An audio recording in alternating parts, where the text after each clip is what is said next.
My name is Mabel, and I'm 26 years old. I always believed that family, at its core, meant unconditional love. That belief shattered at 3:15 in the morning under the harsh fluorescent lights of the Massachusetts General Hospital emergency room. I was lying on a gurney after a devastating car crash, each breath bringing a fresh wave of agony. The doctor told me I had internal bleeding and needed emergency surgery. But there was a complication. Because of a severe reaction to anesthesia I had years ago, they needed to use a different protocol, which, according to hospital policy, required family consent. My hands shook so badly I could barely dial. I called my parents, Robert and Linda. Voicemail. I called again. Voicemail. I left increasingly desperate messages. An hour dragged by. Finally, my phone lit up. A text from my father. Can't this wait? We're busy meeting with clients. Busy. I stared at a text essentially telling me to postpone my emergency surgery because they were occupied. Have you ever felt like the invisible one in your own family? Let me know your story in the comments. And don't forget to hit subscribe. You won't want to miss this journey. I broke down. A harsh, racking sob tore through my chest, making my broken ribs scream. The physical pain was nothing compared to the crushing realization of how utterly alone I was. A kind male nurse, Ben, and a social worker, Maria, were instantly by my side. Maria asked gently, Mabel, is there anyone else? Another relative we can call. Through my tears, I gave her the only other number I had, my grandpa, William, my mother's father. Maria stepped out to make the call. He's on his way, she said, returning a few minutes later. He said he'll be here in under an hour. He lived 50 miles outside the city, but sure enough, less than an hour later, Grandpa William rushed through the doors. He was 74, a retired carpenter, still wearing a flannel shirt dusted with sawdust. He came straight to my bedside, his weathered hands wrapping around mine. Oh, Mabel, he whispered, and that single word carried more love than I had ever felt in my entire life. He listened carefully as the doctor explained the situation, asking sharp, practical questions about the risks.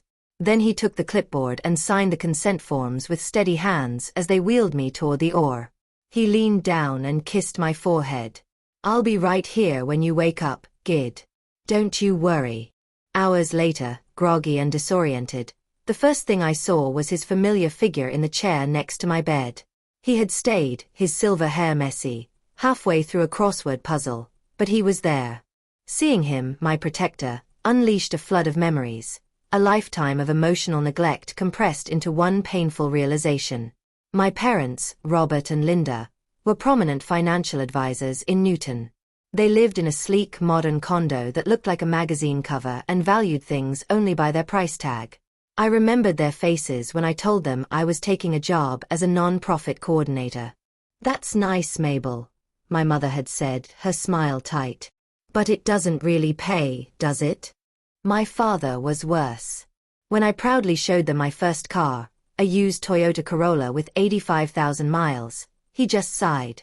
When are you going to get serious? Mabel, this is why you should have gone into finance. But Grandpa William was different. When my parents skipped my college graduation for a conference in the Bahamas, he was there, sitting in the rain, holding a bouquet of daisies. He was the one who taught me to work with my hands, to throw clay on a wheel, and paint ceramics. Anything made with love is worth more than something bought with money, he would say. He was always the one who showed up, the only one who showed up. And now, in the most terrifying moment of my life, he was the only one there again. 4 days after my surgery, my parents finally appeared, not with concern, but with an air of profound inconvenience. My father, Robert, was already checking his phone. My mother, Linda, handed me a small bag of drugs. Candy, the kind bought at a gas station. Well, you look better, she said, eyes darting around, avoiding me. The parking here is just awful. Mabel, my father complained, pacing near the window. We had to circle for 20 minutes.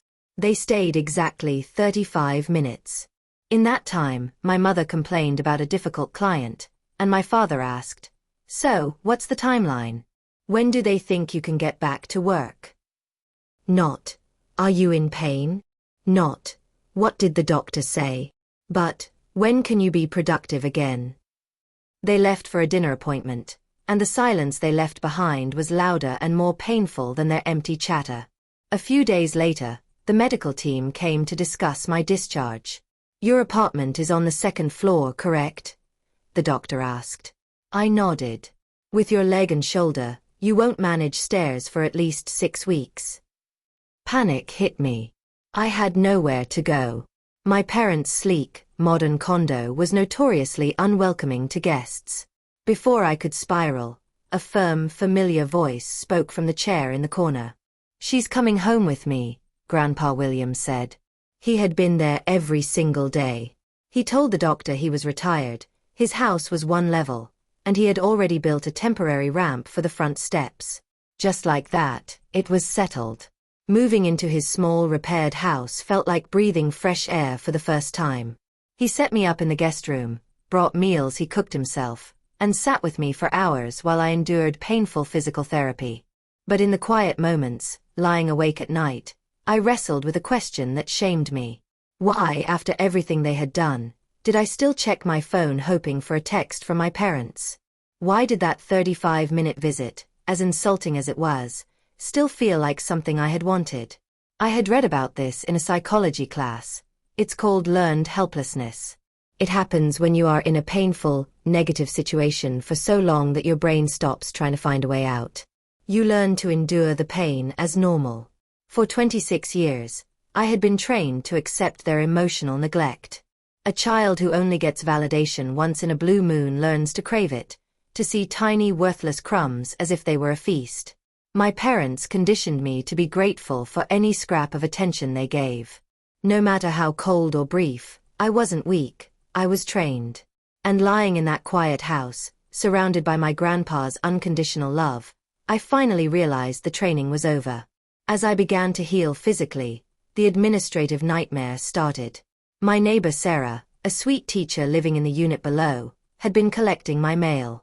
She brought over a huge, overflowing box of letters. I didn't want to bother you while you were, you know, she said, eyes full of sympathy. But the mail just kept piling up. I thanked her and sat at Grandpa Williams' kitchen table, a stack of envelopes in front of me. At first, it was the usual medical bills that made my stomach tighten, insurance statements and the like. But then I started noticing things that didn't make sense.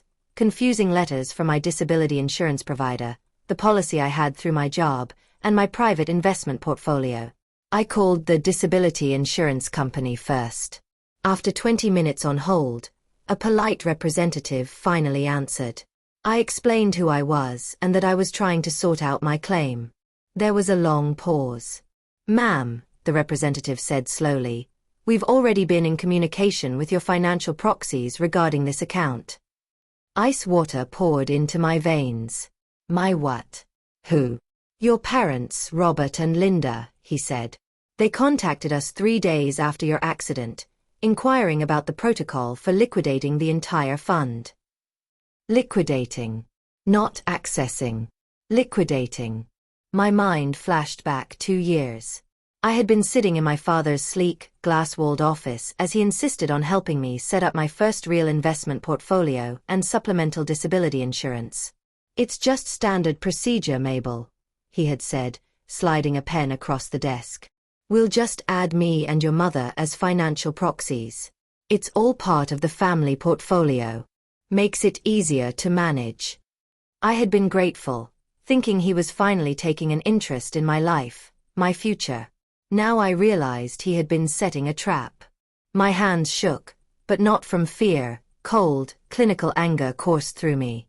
I hung up with the insurance rep and immediately dialed my father. He answered on the second ring, his voice breezy. Mabel, we were just wondering when you'd be calling. Why did you try to liquidate my disability fund? I asked, the silence on the other end heavy. Now, Mabel, he said, shifting into the condescending tone he used with difficult clients. Listen, the market is down. It's a bad time. We were just looking to restructure your assets. Move that money where, Dad? I pressed, my voice dangerously quiet. It's just a simple restructure, he snapped, the polished veneer cracking to reveal raw frustration. The firm is having some cash flow issues. If you must know, it's a temporary loan. You'll get it back.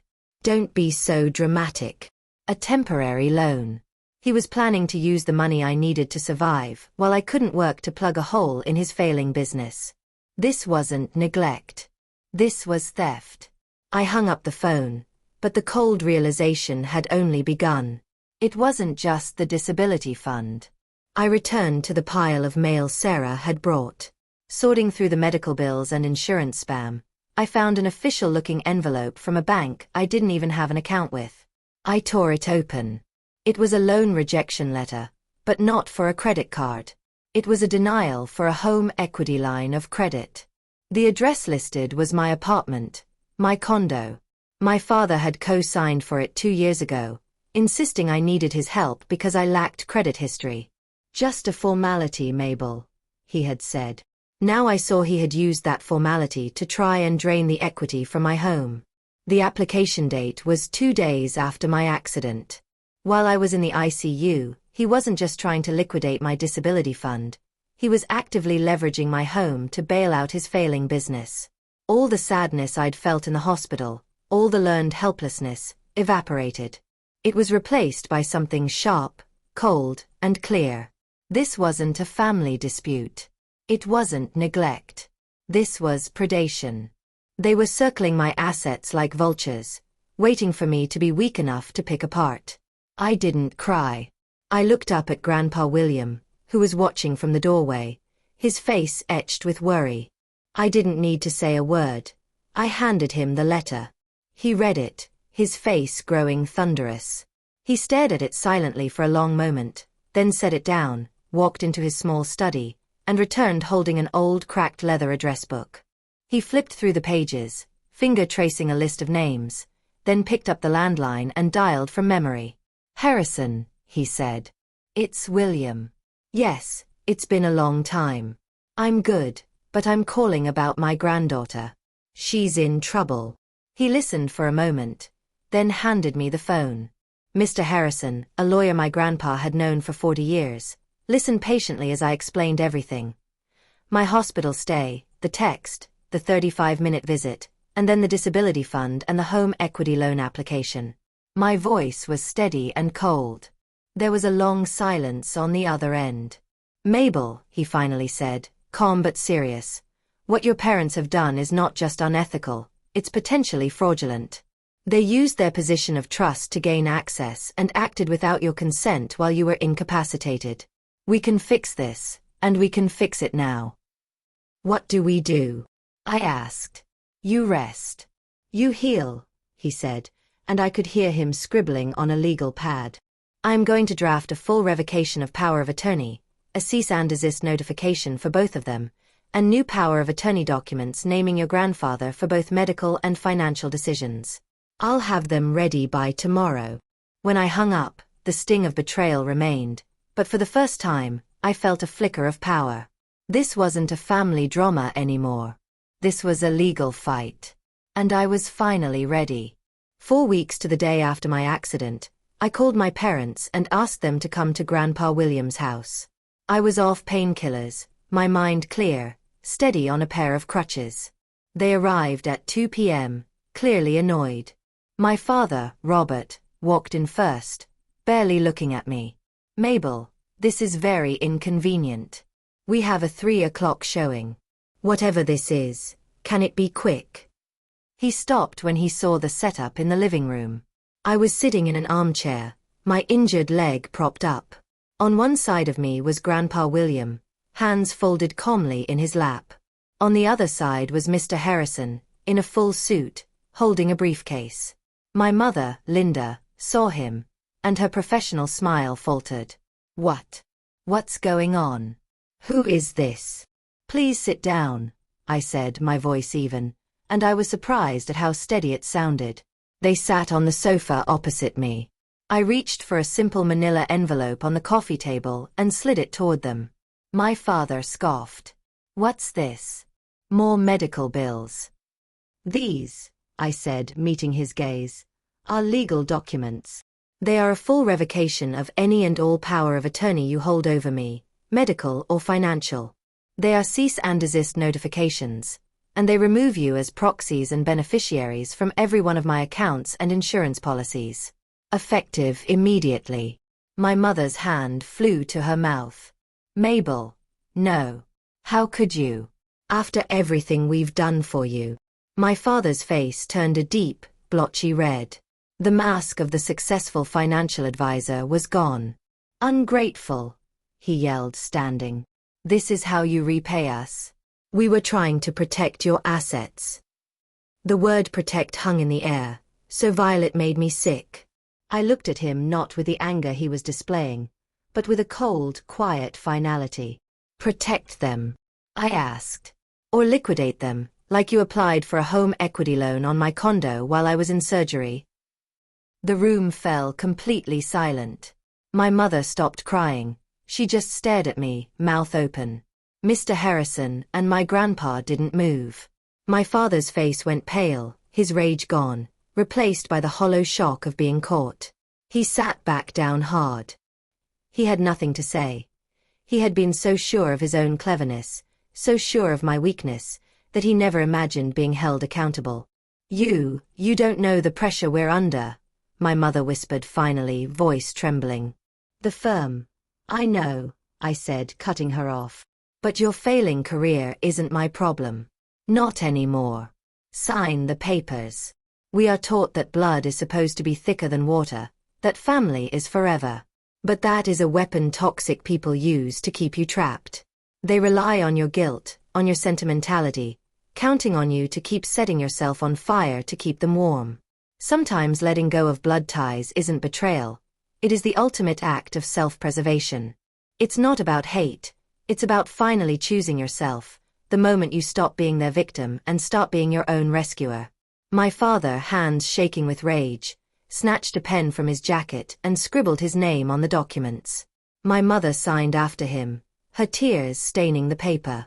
They left, saying not another word. My father didn't look back. When the door closed, the silence in my grandpa's living room was absolute. I let out a breath I felt I'd been holding for 26 years. The weeks that followed were about rebuilding, not just my body, but my life. With Mr. Harrison's help, I secured my finances.